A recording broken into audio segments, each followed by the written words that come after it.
There are high expectations ahead of this year's State of the Nation address. This will be Ramaphosa's 8th SONA. The occasion provides for the president to lay down his plan of action for the year. But opposition parties say it will be old promises that create false hope with very little delivery. We've heard him talk about load shedding, curbing unemployment, bettering education, getting the SOEs right. But very, very little has happened in the last year, if we can speak about what's happened in the last year, to rectify those matters. And you know, the people of South Africa cannot live on hope for the rest of their lives.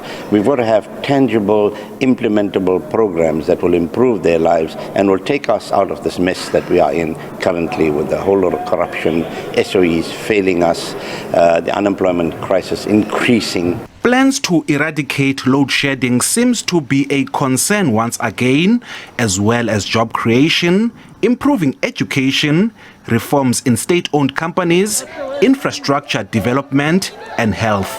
Last year we were told that by the end of the year there will be no load shedding in South Africa. Lo and behold, we still are suffering because of load shedding. Businesses are closing down. And when businesses close down, people lose jobs. And when people lose jobs, you have increase in not only unemployment, but also in poverty.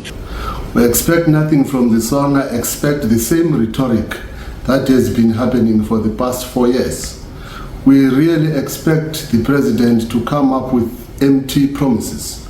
We expect him to use the platform of the state to campaign for the ANC.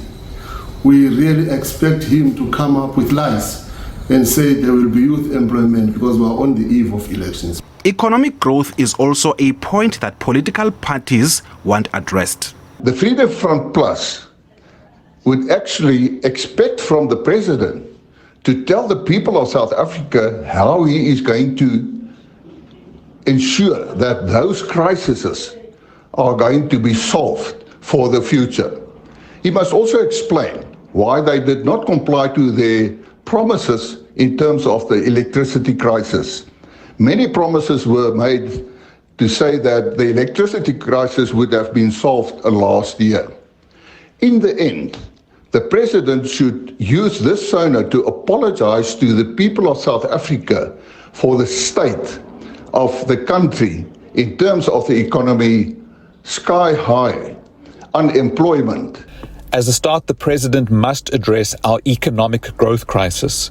We need to ramp up our public investment in infrastructure and provide access to funding to stimulate entrepreneurship.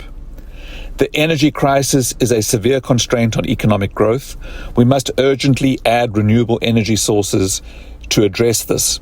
However, it must be tackled with deliberate intent to create opportunities to grow employment in the green economy, reskill the coal workforce, and prepare for a just transition. We evaluated the performance of the Ramaphosa administration, and consistent with our 2020 view that led to a motion of no confidence on this administration, the Ramaphosa administration has dismally failed South Africans. The unemployment rate as we speak stands at 31.9% from 29.1% in 2019. Youth unemployment is sitting at 58% from 43% in 2019. Other parties and labor unions also want the basic income grant, which is close to the poverty band of the poverty line of about 8,000 rand a month.